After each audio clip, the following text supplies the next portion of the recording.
Hello and welcome back to the channel. If you're new here, hi, you are very welcome. This is Reading the Past and I'm Dr. Cat. A couple of months ago, we explored William Hogarth's connected prints, Gin Lane and Beer Street. In that video, which I will leave linked, I offered to take a look at other works by Hogarth if people would be interested in that. Well, lots of you got in touch to tell me that you were, in fact, interested in that. There were also a number of requests for the various works that you wanted me to take a look at next. And A Harlot's Progress was the one that I think I saw being recommended the most. So that is what we're going to explore today. Without further ado, let's take a look at the cautionary tale of Moll or Mary Hackabout, as Hogarth depicts it through his 6 prints.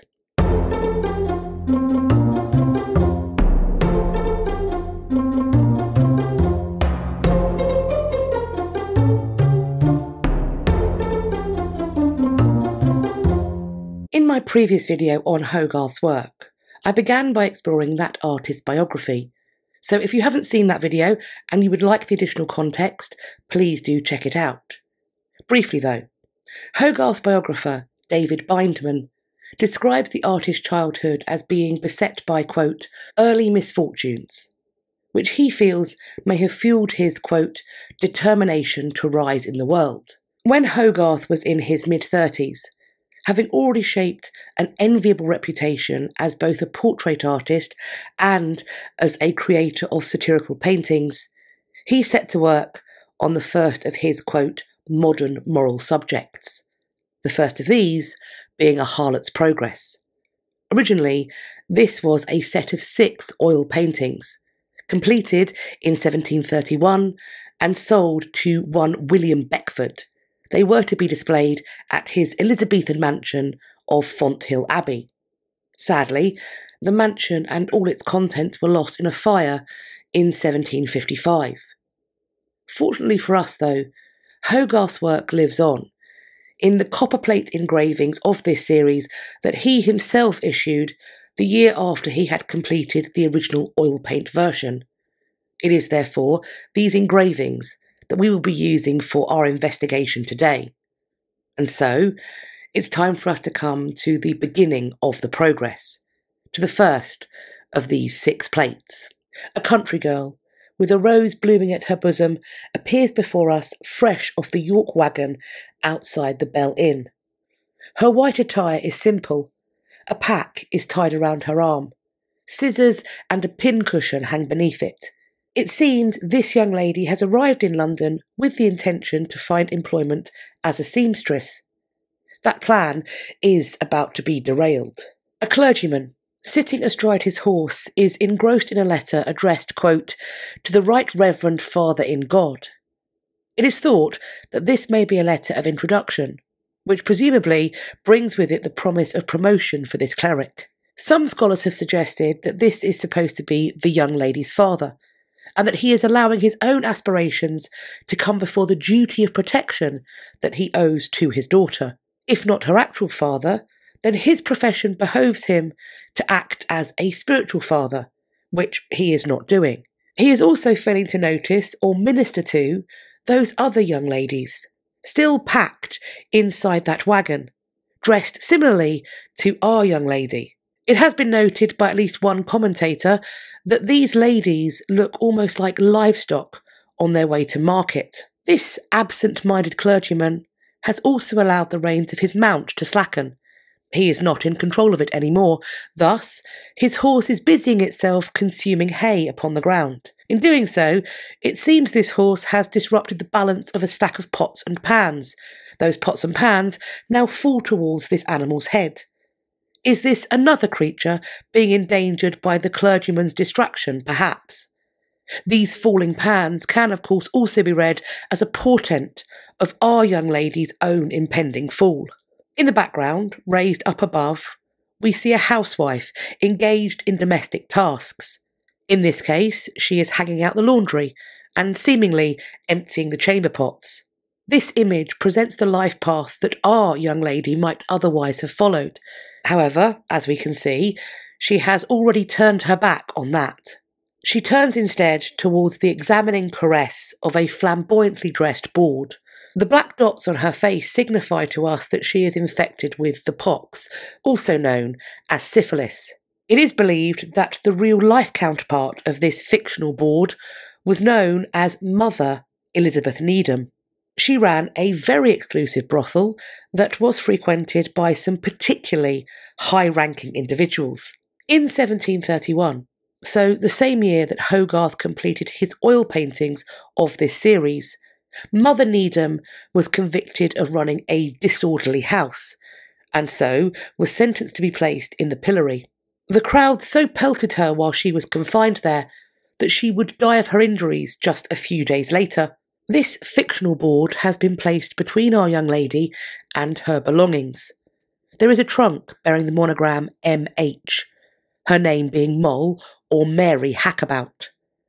As Paul J. Nicholson points out, quote, "The fictional harlot in the series, Mary or Moll Hackabout, is likely a composite creation based on a famous harlot of the time, Kate Hackabout, and Daniel Defoe's Moll Flanders from 1722, who likewise had aspired to become a gentlewoman before turning to vice.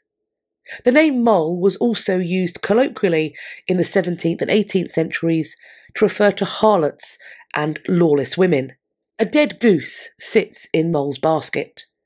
Is this a sign that her proverbial goose is about to be cooked, perhaps?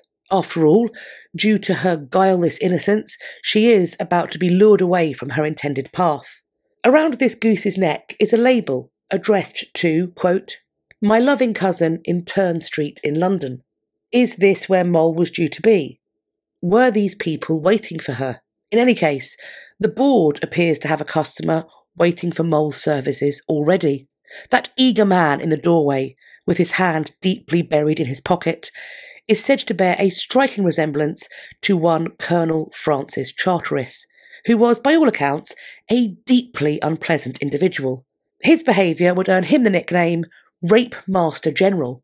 The fawning figure who appears to be attending upon him is thought to be a representation of his trusty man, John Gurley, who was his own personal procurer. And so the stage has now been set. And in the next plates, we will see what happens to Moll, as she has been led away and astray in this manner. In plate 2, Moll is the established kept mistress of a wealthy older man. We see he has arrived, while Moll finds herself otherwise engaged. In the background, we see Moll's maid sneaking her younger, arguably more handsome lover out of the room. That lover is in a state of undress, with his stockings gathered at his ankles, and we see he's clutching his sword, which here is separate from its sheath, a euphemistic sign of what these two have been up to. To allow him to slip away, Moll creates a distraction by kicking over the ornate table in front of her. This, in turn, causes the fine tea set upon it to fall to the floor and shatter into pieces. This then causes her pet monkey, in its ornate lace cap, to run away in fear. At her side, a West Indian servant boy who is carrying the kettle looks on in horror. Is this boy's shock, his almost visible outrage, intended by Hogarth to be a sign of the real moral degradation in Britain? A warning about how that degradation was received and perceived by those born outside of it. The luxury of imported goods and people that fill this room simply cannot obscure the destructive behaviour that is occurring at its centre. To the side of this image is Moll's dressing table. Upon it sits her mirror, in which she can perform her acts of vain preening. There is also a pot of cosmetics and a white mask. Is this telling us that the young visitor, who we see sneaking away from Moll's rooms, took her out to enjoy the entertainment of a masquerade ball? The large paintings on the wall depict scenes from the Old Testament. On one side, there is Jonah outside Nineveh. On the other, David is shown dancing before the Ark of the Covenant. As for the little portraits we can see, it is believed that these portray individuals who were believed to be atheists by their contemporaries, men named Samuel Clarke and Thomas Woolston respectively. This choice of artwork has been attributed to Moll's wealthy benefactor. It is argued that his decision to decorate his lover's rooms with images from the Old Testament and with portraits of two denounced enemies of Christianity was due to his own Jewish faith. As for Moll, we can see the fabrics that she is now wearing are much finer than that of her gown from the first plate. It now seems that she is wearing silks, ribbons and lace. Or perhaps that should be nearly wearing. For her robe is undone, one of her breasts is exposed. We could also see on her forehead the appearance of those telltale black spots, a sign that syphilis has already made its mark upon her. Whether due to her infection or to her split attention, we learn by plate 3 that Moll's wealthy lover has clearly cast her out. We meet her now in considerably downgraded rooms. Her messy bed is the only large piece of furniture now. It is also her place of work, of course. There is no fine table here. Instead, the tea is being served on a table that could double as a stool. It looks like last night's supper bowl is sitting on the chair beside the bed. Across the room, a chipped bowl sits idle, a stirrer resting inside. The triangle propped against it could be a sliver of unframed broken mirror. A note to Moll Hackabout peeks from the open drawer. On the floor, we see empty drinks containers, at least one of which appears to have the branding of a public house located on Drury Lane upon it. Broken and discarded clay tobacco pipes lay on the floor beside these vessels. Are we to infer from this that, although Moll appears to be clearly lacking in funds, she is still spending or perhaps wasting her money on trips to the alehouse and the tobacconist? Her maid and servant have also been replaced. Now she is being attended by a woman who, like Moll, is scarred by syphilis. She bears those same black spots and also appears to be missing the end of her nose. There is a box on top of Moll's bed, which, according to its label, is the wig box of James Dalton. It may be his jacket that is hanging on the back of that chair next to the bed. Presumably, he was one of Moll's lovers at this time. James Dalton was a real person. He was executed at Tyburn for highway robbery on the 11th of May, 1730. It has been suggested that the events in this plate are intended to depict a moment prior to Dalton's apprehension, and that the cat, who is at Moll's feet, is in fact indicating his hiding spot. That this cat has therefore smelt a figurative rat. This cat is also, of course, a replacement for the exotic pet monkey that was shown in the previous plate, a further sign of the change in Moll's status and experiences now. This cat is playful, maybe innocent. Perhaps it's a reminder of what Moll once was, or even still is, at her very core. The unframed pictures we see on Moll's wall are replacing the large Old Testament images and framed portraits in her old rooms. These pictures depict, in one case, a man called Captain Macheath, the highwayman who features in John Gay's The Beggar's Opera. Clearly, we are being shown that Moll has a type. The other image is of the real clergyman, Henry Shesgreen, who became infamous due to his dissenting religious views and incendiary sermons. This is perhaps a sign that Moll is continuing to reject the established Anglican faith practices. And perhaps this is why it appears that she's got an icon of the Virgin Mary on her wall, just below that image of Macheath. And perhaps that's also why a pastoral letter has been repurposed to wrap her butter. It may also explain why a witch's hat and a collection of birch rods hang above her bed. Is she perhaps signalling her willingness to perform satanic acts? Or are these simply props for some particular client's favourite roleplay? Or alternatively, is this perhaps Hogarth's way of reminding his viewer that sex work is the devil's work in his mind? In this plate, Moll is once again not fully dressed. We see her breast is again exposed. There are black spots upon her cheek. Nevertheless, she seems to meet the viewer's gaze seductively, as if she is still offering her services. We can also see that she is showing off a watch. Is it possible this is a gift from her lover Dalton? If so, does that mean that she is now culpable for handling stolen goods? In any case, we see that Moll is about to be apprehended. Through her door, we see a magistrate and his retinue entering. They are here for business rather than pleasure. The magistrate has been identified as Sir John Gonson, who, according to Sean Shesgreen, was, quote, a type of the perennial harlot prosecutors, whose righteousness is only equalled by their compulsiveness. Gonson will achieve his end. We next see Moll in Plate 4, as an inmate in Bridewell Prison. Her new keeper is her jailer, who looks on, cane in hand, perhaps an echo to those swatches that hung above Moll's bed in the previous image. This jailer is threatening Moll with being clapped in a leg iron, while she beats hemp with her fellow inmates. Many of these inmates are also female. At least one appears to have those black spots upon her forehead. And so are we to infer that they are also sex workers? Moll's labours will once again be a profit for others, namely for the warder of this prison.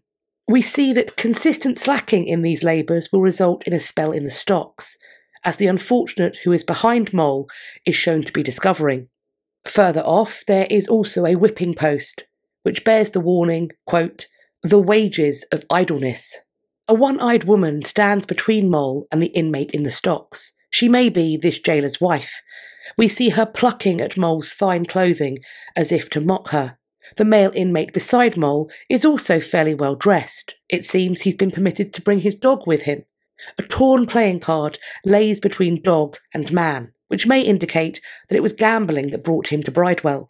Some have instead suggested that the presence of this panting dog in front of this man is supposed to signify that he was one of Moll's customers, as dogs were, by Hogarth's time, often used as signifiers of licentiousness and sexual arousal, whether through the effects of gambling or sex work. This prison now has 2 more bodies to exploit through forced labour. Moll's servant, we can see, has accompanied her. Is she also an inmate? If so, is that then a sign that she did more than simply wait upon her mistress, that instead she must also have undertaken some criminal dealings like Moll did? Beneath this maidservant's ragged clothes, we see she's pulling up some fine, albeit patched, stockings, and that she is wearing fashionable, highly decorated shoes. Are these goods that she has acquired even stolen from Moll? We see her looking over her shoulder at Moll, smiling. Are we being shown her approval at the way Moll is being treated? Is she enjoying her suffering? Or is this instead a sign that her syphilis has now entered its final, tertiary stage? That it has now begun to affect the functioning of her brain? However serious the maid's affliction might be, we will soon see that Moll is worse off. We find her in Plate 5, propped up in her maid's arms, wrapped in sweating blankets and seemingly dosed with mercury, in a futile attempt to cure her. This treatment was based upon the medical understanding of the time, the belief that inducing excessive sweating and salivation could rid a person of syphilis. Through this treatment, Moll appears as though she has already been wrapped in her winding sheets, in her shroud, as if she is ready for her death and her subsequent burial. Moll's lodgings are now even more run down. There are cracks in the ceiling and plaster has fallen from the walls. A small broken mirror is one of the few adornments to be hanging in this space. By her door, 2 physicians appear to be arguing, presumably over how Moll should be treated. Both men want the acclaim of finding the cure for the dreaded syphilis. Moll is simply a test subject for their ideas. Her suffering is nothing to them in their pursuit of fame and self-promotion. One of them, the dark-haired fellow, has been identified as Dr. Richard Rock, who was known for creating an alleged cure-all that was described as the, quote, famous anti-venereal grand specific pill. A note, likely a prescription, bearing Dr. Rock's name, sits on a round container across the room.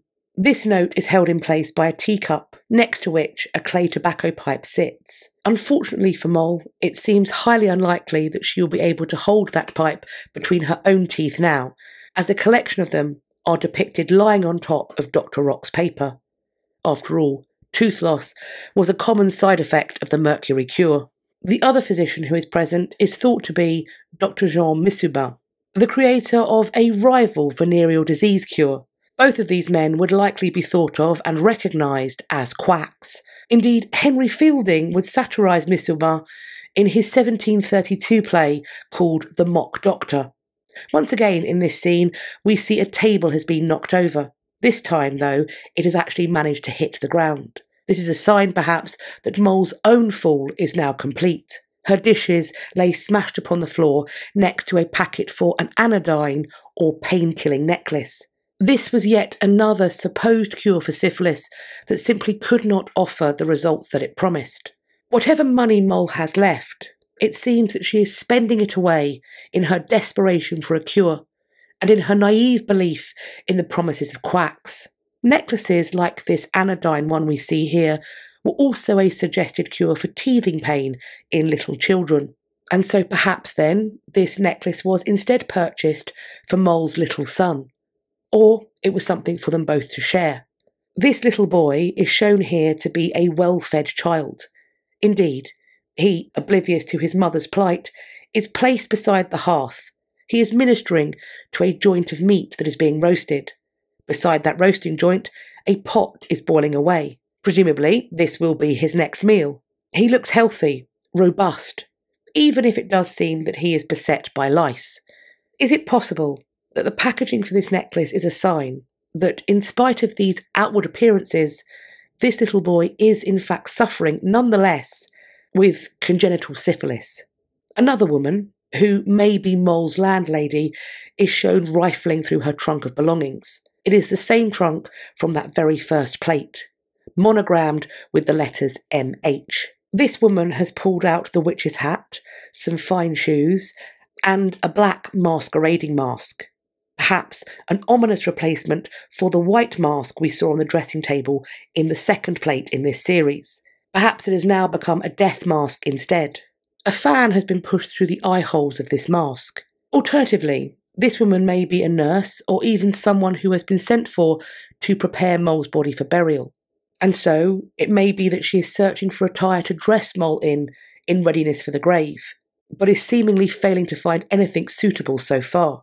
The items we see hanging by the door are debated. Perhaps they are candles. They could, however, also be a representation of prophylactic sheaths that were thought at the time to be capable of preventing pregnancy and or venereal disease. They were apparently reusable, washed between wearers and left to dry. Slightly above these items we see a perforated Passover cake, which seems to have been repurposed as a flytrap. Is this perhaps a sign that Moll's early Jewish benefactor is still supporting her in some way now? It is also a stark reminder that the biblical promise of preservation, the one that was realised and that is celebrated at Passover, is not something that would be seen or replicated in Moll's case. In the sixth and final plate, we do not see Moll, only her partially open coffin. The plate affixed to the coffin lid states that M. Hackabout died on the 2nd of September 1731, aged 23. A clergyman sits beside this coffin, fondling the woman who is next to him. He is so distracted by her and by what he's doing to her that his drink spills in a most suggestive manner into his lap. Just as we saw with the churchman in the very first plate, another cleric's attention has also become distracted from Moll, once again at a moment of real spiritual need. As for this cleric's female companion, a black spot is visible beneath her eye. She looks out seductively at the viewer in a manner that's reminiscent of Moll's gaze in the third plate. This lady holds a sprig in her hand, possibly a sprig of yew or of rosemary, both of which were used at funerals, as it was thought that they would see off infection. Additionally, rosemary was connected to remembrance, of course.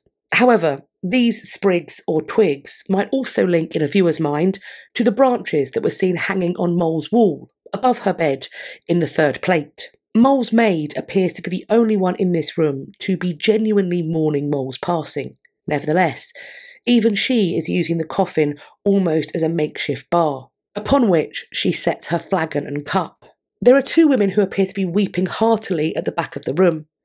But the presence of the cup at one of their lips might hint that alcohol is fueling their tears more than actual sorrow.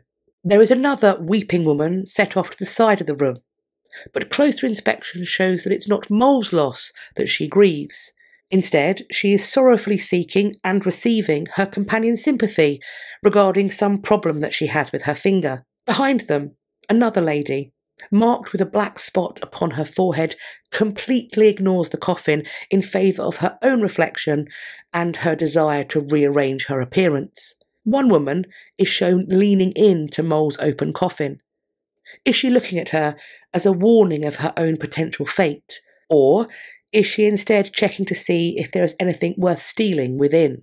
Even the undertaker is distracted, for his attentions have fully turned to the woman whose glove we can see he is fiddling with. The black spots of infection mark her face too. She seems to sigh dramatically, as if utterly struck by grief. All the while, she is picking the undertaker's pocket for his handkerchief. A woman who is seated towards the very front of the image is weeping extravagantly. It may be that she is Moll's bored, distressed at the loss of the income caused by this death. Alternatively, she may, like some of the other mourners, simply be experiencing the effects of the Nod brandy on the floor by her side. In front of this bottle, we see a glass with a chipped bottom. As we have seen throughout this series, cracked and broken items are symbolic of the fall of the figure depicted. This is, however, not the only breakage depicted here.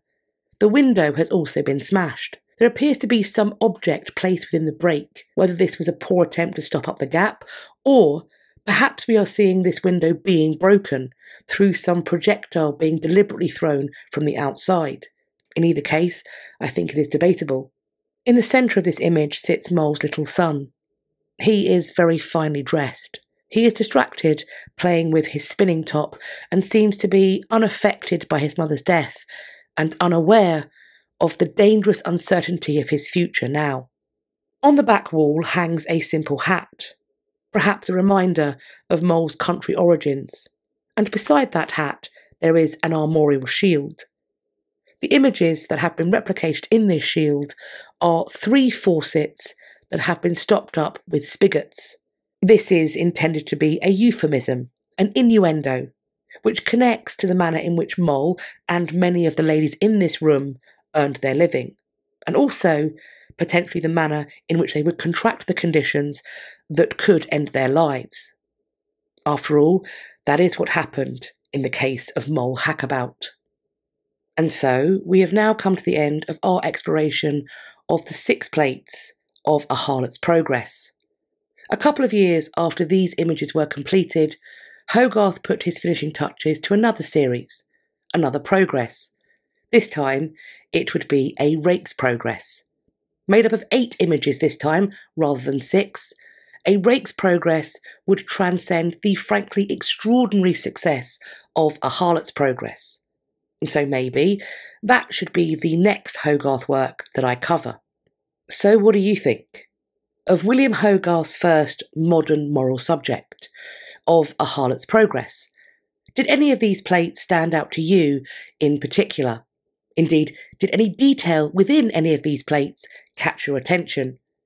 Do you think that I should take a look at a Rake's Progress soon? As always, I'm looking forward to reading your conversations in the comments section underneath this video.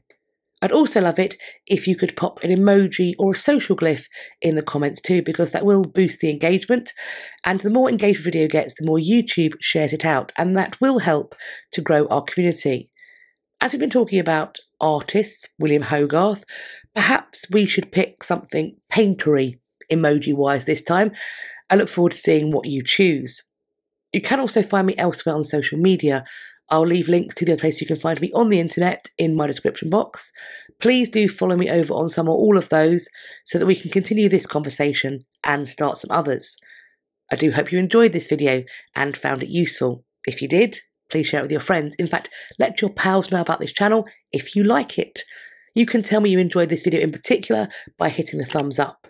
Please do subscribe to my channel. If you think you are subscribed, have a little check. Make sure that YouTube hasn't mysteriously unsubscribed you against your will, because YouTube can be tricky like that. While you are there, checking, subscribing, maybe resubscribing, please do hit the bell icon that sits beside the subscribe button and then select all in the drop down that will appear, and that way YouTube will tell you, they claim, when I've next uploaded, and also when I'm next planned to go live, which I do to talk about the history news, and I know you're not going to want to miss that. We have now got our failsafe, of course. Please head over to my website, it will be linked, at www.katrinamarchant.com. As you can see, if you head to the contact page, there's a box on the contact page. Please put your email address into that box. That will add you directly to my mailing list, and I can then send you an email once a week to let you know what I've been up to, but also to send you the useful links that you're going to want for the coming days with regards to my content. I hope you're going to have a great day, whatever you're doing, and I look forward to speaking to you all in my next video. Take care of yourselves. Bye-bye for now.